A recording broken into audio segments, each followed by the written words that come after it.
warahmatullahi wabarakatuh. Selamat pagi pemirsa, kembali lagi bersama saya Kinanti dalam program Bincang Islam. Nah, di episode kali ini kita telah kedatangan seorang narasumber yang luar biasa untuk berbincang-bincang bersama kita pada pagi hari ini. Sebelum lanjut kita ngobrol-ngobrol, mari kita lihat video profil beliau berikut ini.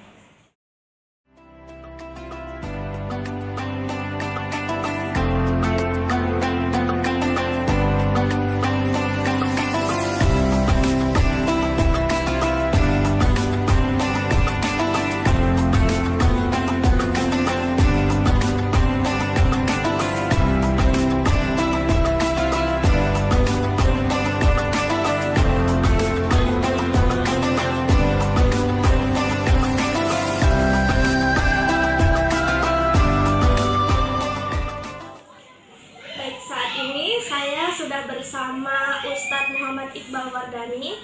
Assalamualaikum, apa kabar Ustadz? Waalaikumsalam, alhamdulillah sehat. Langsung saja saya ingin bertanya, menurut Ustadz apa sih dakwah itu? Baik, bismillahirrahmanirrahim. Assalamualaikum warahmatullahi wabarakatuh. Dakwah ya. Kata dakwah ini sering sekali terdengar di telinga kita masing-masing. Bahkan tidak asing lagi dakwah ini kepada jurusan komunikasi penyiaran Islam, apalagi Fakultas Dakwah dan Komunikasi, sering sekali. Namun di sini perlu kami sampaikan bahwa dakwah bukanlah seperti yang kita bayangkan. Banyak orang Islam menganggap dakwah ini hanya sekedar dilibatkan dengan ustadz, kiai, ulama, dan tokoh-tokoh agama saja. Namun dakwah bukanlah seperti itu.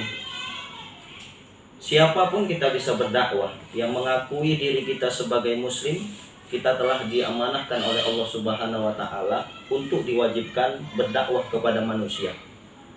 Maka rujukan ini senada dengan firman Allah, wal takum minkum ummatu yad'una ilal khair wa ya'muruna bil ma'ruf wa yanhau 'anil munkar ulaika humul muflihun. Ya kan? Hendaklah di antara segolongan kamu mengajak yang baik, menyuruh kepada yang ma'ruf dan mencegah daripada mungkar. Siapa itu? Dialah orang-orang yang beruntung di sisi Allah. Maka dakwah itu jangan diartikan dengan arti yang sempit. Semua kita bisa berdakwah. Apapun profesi kita dan apapun puncak prestasi yang kita capai, semua kita bisa berdakwah. Tukang becak bisa, petani bisa, namun dakwah sesuai kemampuannya masing-masing. Kalaulah dakwah ini dilibatkan oleh ustadz, kiai, dan ulama-ulama saja, mungkin kemaksiatan akan merajalela di dunia ini. Karena tidak adanya pemimpin tidak berdakwah. Seorang penguasa yang memiliki kekuasaan tidak berdakwah, ya hancurlah dunia ini. Maka seorang pemimpin dakwahnya bagaimana? Nah, sebagai pemimpin orang Islam, pemimpin orang yang beriman, dia berantaslah kemaksiatan yang ada di dunia ini, seperti warung-warung perjudian, warung-warung narkoba, sabu, ganja, apalagi tua, dan seterusnya. Jadi inilah yang dikatakan dakwah, jangan dakwah diartikan dengan sempit. Mungkin itu saja, terima kasih. Udah hampir 2 tahun kita terjebak yang namanya di masa COVID-19 ini.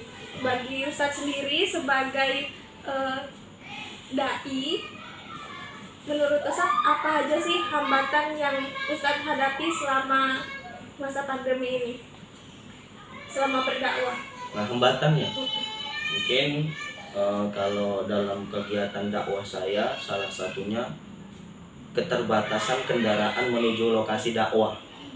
Nah, kita ketahui perbatasan jalan ditutup, jadi kita harus mencari jalan alternatif, gang sinilah, masuk gang sinilah, sana, sehingga lama, membutuhkan waktu yang lama untuk ke lokasi. Itu yang pertama. Dan yang kedua, pengaruh jamaah sedikit berkurang dibandingkan sebelum masa pandemi. Ya, inilah tentang jumlah jamaah. Kemudian jadwal saya diundur. Nah, kemarin saya ceramah di Langkat, tiba kabar dari Langkat, mohon maaf Ustadz, bahwasanya jadwal diundur mulai tahun 2022. Jadi itulah mungkin hambatan dalam kegiatan dakwah saya. Kalau untuk menghadapi Mada'unya sendiri, bagaimana cara Ustadz untuk menghadapi mereka? Kalau untuk masa pandemi ini kreatif dalam berdakwah, bikin kemasan yang inovatif, bikin kemasan yang inovasi yang baru. Mungkin sebelum pandemi ini kita tidak bisa bertatap muka. Sebelum pandemi kita bisa bertatap muka. Di masa pandemi COVID-19 ini, itulah andil media itu, HP, apalagi internet, media sosial yang lainnya, itu adalah sarana untuk dakwah. Itulah dia. Beberapa waktu yang lalu pemerintah telah mengeluarkan peraturan bahwasannya jamaah kalau bisa ibadahnya di rumah saja gitu. Bagaimana menurut Ustadz tentang peraturan seperti itu? Apa yang diperintahkan sebagai rakyat kita harus setuju. Saya setuju dengan pemerintah mengatakan kita harus beribadah di rumah saja. Yang menjadi masalahnya ketika kita di rumah tidak beribadah. Nah, itu yang menjadi masalah. Namun garis bawahi dengan tidak menutup masjid. Nah, inilah yang tidak saya setuju, menutup masjid. Bukankah kita masjid ini sebagai pusat kegiatan dakwah, semua kegiatan dakwah terpusat pada masjid, maka masa masjid harus ditutup? Nah, inilah yang saya khawatirkan, yang saya sedihkan pada saat sekarang ini. Tapi insya Allah khususnya di Sumatera Utara, Medan ini, Deli Serdang khususnya, sudah masuk, tidak dikatakan zona merah lagi. Insya Allah di masjid yang ada di Sumatera Utara semua dibuka, kecuali masjid-masjid kota lah, tertentu, itu pun masjid tertentu, dan sesuai mematuhi protokol kesehatan. Setelah adanya berbagai tantangan yang ada tadi, apa sih motivasi Ustadz untuk tetap berdakwah di masa yang sulit seperti ini? Nah, artinya dakwah itu wajib, ya, sesuai dengan kemampuan kita. Apapun profesinya tadi yang saya bilang, semua kita bisa berdakwah kapanpun dan dimanapun kita berdakwah. Dan jangan dakwah itu diartikan dengan arti yang sempit. Dakwah itu luas loh. Ada dakwah bil lisan, itulah ceramah, tausiah, seperti Ustadz Farhan, Ustadz Wildan, seperti ustadz-ustadz yang lain, melalui mimbar-mimbar agama, itu dakwah bil lisan. Namun kan ada dakwah yang lain, dakwah bil mal, dengan harta, banyak harta dia infakkan ke jalan Allah Subhanahu wa taala, merupakan dakwah. Tak sanggup dia berdakwah melalui lisan, tak sanggup dia ceramah, tak sanggup dia memberikan pesan-pesan komunikasi dakwah kepada madu, tapi dia punya harta. Nah, ini merupakan dakwah. Ada juga dakwah bil hal, perbuatan. Dia tak sanggup ngomong, dia tak bisa berbicara dengan peribahasa yang bagus, namun dengan pakaian dia, dengan perbuatan dia, mencontoh gara-gara pakaian dia, gara-gara perbuatan tingkah laku dia, orang-orang meniru, orang-orang mencontoh perbuatan dia.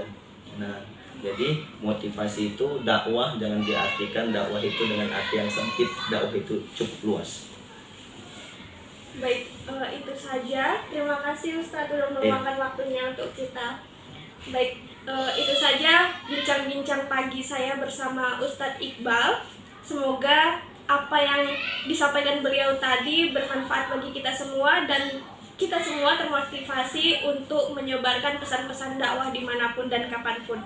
Sekian dari saya Kinanti. Sampai jumpa di Bincang Islam selanjutnya. Wassalamualaikum warahmatullahi wabarakatuh.